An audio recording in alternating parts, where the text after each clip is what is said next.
Hiyo jana tumeona baadhi ya mashirika yameweza kutoa orodha ya wale viongozi ambao wanasemekana kuwa wako na kesi za kujibu na hawastahili haswa kuwania nyadhifa zozote za uongozi. Baadhi yao tumeweza kumwona Mike Sonko, tumeweza kumwona Senator Cleophas Malala hapa katika kaunti ya Kakamega, tumeweza kuona Aisha Juma, baadhi ya viongozi tu wengine ambao wamedaiwa kuwa wana kesi za kujibu na hivyo basi hawastahili kushikilia nafasi zozote za uongozi humo nchini.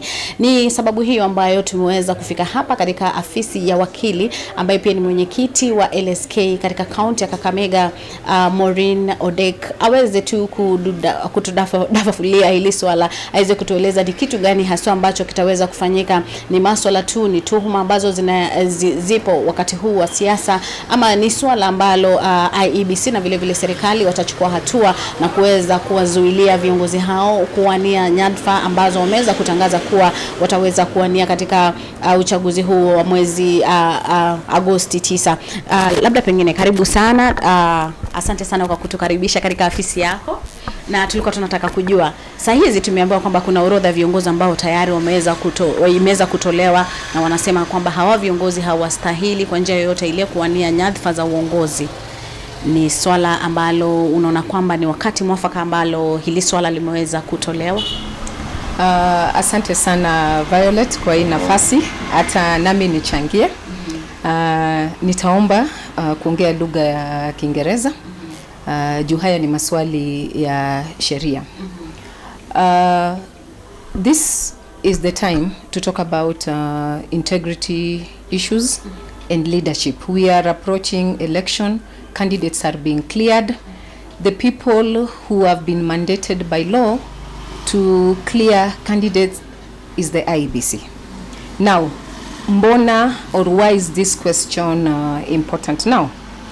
The law on leadership and integrity is to be found in our chapter 6 of the Constitution. That law was established to implement the requirement of leadership and integrity. The purpose essentially is that we must ensure that state and public officers who are elected to office are people who will respect the values, principles, and requirements of the Constitution. That is important. I dare say that you have seen counties where leaders have had integrity, leaders who've led well. There have been progress in those counties, and I think it would be the desire of the members of such counties to even get leaders who can take the counties to the next level. And therefore, this is the right time to talk about questions of integrity and leadership in our country. Now, I will look at the law in answering this question. Article 99 of our Constitution sets out the qualifications of a candidate to run for office, whether president, governor, MP, MCA. The qualification is set in Article 99. Article 99 also sets out the disqualification for candidates who may then not vie for certain positions. Age would be a factor. Issues of Chapter 6 would also be taken into consideration. The question before us is leaders who have been barred. Article 99.3 recognizes, yes, you can have an issue as a candidate that is pending before court. But Article 99.3 says that if your appeal is still pending before court and you've not exhausted all avenues of appeal, then such a candidate will be given the protection of the law, and IBC will be mandated to clear such a candidate. I'm aware every politician who is implicated in corruption, everybody is hanging on Article 99.3. You know, I have an appeal. Yes, there is this charge that is pending before court, but I have an appeal that is pending, and therefore I've not exhausted all the avenues of appeal. I should be cleared. I will want to read what the article says in detail. The article says that, just give me a moment, I'd captured it somewhere. Sub-article 3 that I'm talking about says, if there is an appeal that is pending, if there is a review that is pending, and the person has not exhausted this appeal process, then that person is protected by the law. So all that a candidate has to demonstrate, and that is why I say, for example, some of the candidates who are in the list of the people with the red card or the people who've been bad says, no, yes, I have an issue, but my issue is still pending in court. My appeal process has not been exhausted. That then becomes a basis for you to go to court, and the court will direct IBC to clear such a candidate. So there is still recourse for that, and that's why like among now for the leaders that that have been listed to be in the red, rather been given the red card. One of them is Mike Sonko. And has he exhausted? Because right now he is in the Apex Court. Yes. I'm aware that he's exhausted the appeal process at the Court of Appeal, and now is at the Apex Court, which is the Supreme Court. We will see what the court will say. But again, all is not lost, because these are issues which are pending before that court. So the court will be able to look at it and to determine whether they'll be able to clear him or not. Now, even as we are speaking on this, we need to appreciate that the law as it is, particularly the courts, matters of constitution, these are matters that the courts have had time to interpret, to look at these provisions. I know that the courts have adopted a purposive and a holistic reading of the Constitution that captures and fulfills the aspirations of Kenyans and the intentions of the Constitution. At the same time, the same Constitution has also discouraged formalistic and mechanistic reading of the law that would permit manipulation of the intentions of the Constitution. What am I saying? The law and the courts may not clear some candidates to run for political offices, as they will, when looking at these cases, they will be interpreting the constitutional issues in a manner that does not undermine the core commitment. And that's why I was saying each case will be looked at in a certain way. Over time, the courts have had that opportunity to interpret Article 99, which we're talking about, in the context of Chapter 6, as well as Article 75(3). So you expect that the court will look at everything. So each candidate, and we may not comment on matters that probably are very, very active in court, but what we know is that the court will interpret the Constitution while observing the core commitment and the aspiration of Kenyans. Okay, I wanted to know, with the interest of time, because now IEBC is set to clear candidates between 26th of this month to 7th of June. Do you think those people who have been put in red, they have time in terms of ensuring that maybe they go through the process of the courts and then now come to be cleared by IEBC? What I know is that the courts are aware of the timelines that have been set by the Constitution and the Elections Act, and will treat those matters with the urgency that they deserve. Those matters will be given priority. So what is important is that the affected candidates ought to immediately seek redress if they expect the court to assist in IBC clearing. So once the question is before the court will take cognizance of the fact of the timelines that have been set, because these are timelines that may not be extended beyond certain times. So the court is aware, and the court will be able to take that into consideration when determining these matters. Yes. So from where you sit, the number of candidates that have been put in red, do you think some of them they have a leeway, they might be given an opportunity, they might be cleared by IEBC? Some, once IBC has given the list, it means that the internal mechanism, because I believe this list is not just done randomly.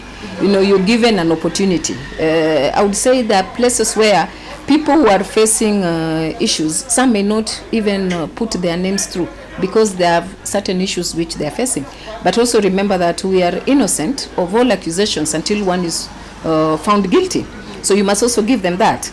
So what I would say is the law will take its course, and that's why we're saying each case is unique. How the court will look at Sonko's case, how the court will look at Cleophas Malala's case, how the court will look at Aisha will clearly be dependent on the circumstances of each case. Yes. Some will say maybe this is politically instigated. Why now? Why during this time? Some people have already submitted their papers. They have already hit the ground campaigning, or rather popularizing their candidature. Why now? Why not? Would you think it is politically instigated? What I would say is this: where a candidate has an issue that is pending, some of these things are matters that even the public can actually go and confirm. Is it true that there is a case pending, or that there is a charge on this and this candidate? So before you talk of political interference, political instigation, we all have an opportunity to actually verify that fact by going to find out, is it true that this candidate has charges which have been preferred against them? And if then that is the case, then it is expected that the law must take its course. Yes. So I would not, and unless maybe a candidate is saying that there is no case and this is politically being driven, then you have to demonstrate that. And I think now that's where the court come in. At the political level, it is expected that within the political party, there is expected that there are internal mechanisms for clearance of candidates, so that within a party A, they would have a team that would be able to clear candidates that the party would be giving, or would be giving their tickets, or the parties would be supporting. So it is expected that at that level, then these are some of the questions that ought to be addressed at that level, considering the timelines that are set. Most of these timelines are cast in stone. So if that does not happen at the party, at the party level, within the internal mechanism, then it means IBC has no choice but to still do its duty that is expected of it. So what happens now for the parties? For example, Party A has produced a candidate, and this candidate has been put in red.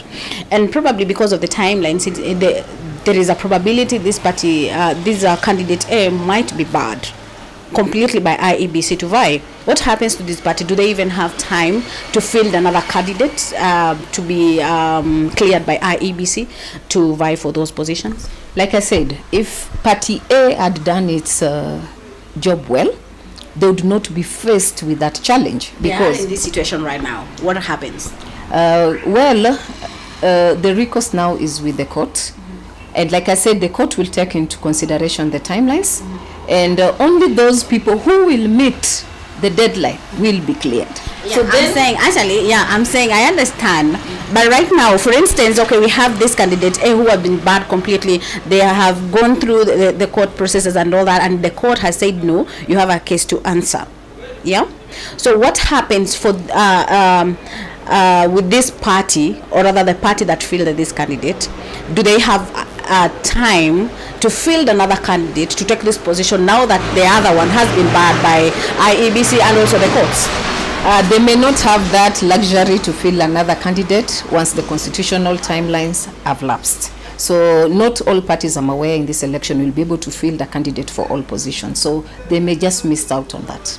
Yes. Oh, now somebody will ask, and it is something that I've been asking you why now, because when President Uhuru Kenyatta and DP Ruto were vying, they were also facing charges at the ICC. Why will you say that these one have been put in red, and they have this the case that are going on, and yet we had a very active case on President Uhuru Kenyatta and William Ruto, but again they vied, and they were given that opportunity to vie. I would say that in the legal realm, we somehow say that the precedent was set in 2013 when President Uhuru and DP William Ruto were facing charges at the ICC, and at the same time they were running. Now, one of the things that got IBC to clear them was Article 99(3), because their case had not been heard to conclusion, they had not been condemned. So that allowed IBC to clear them to run. Remember what I was talking about? Yes, you could be facing these charges.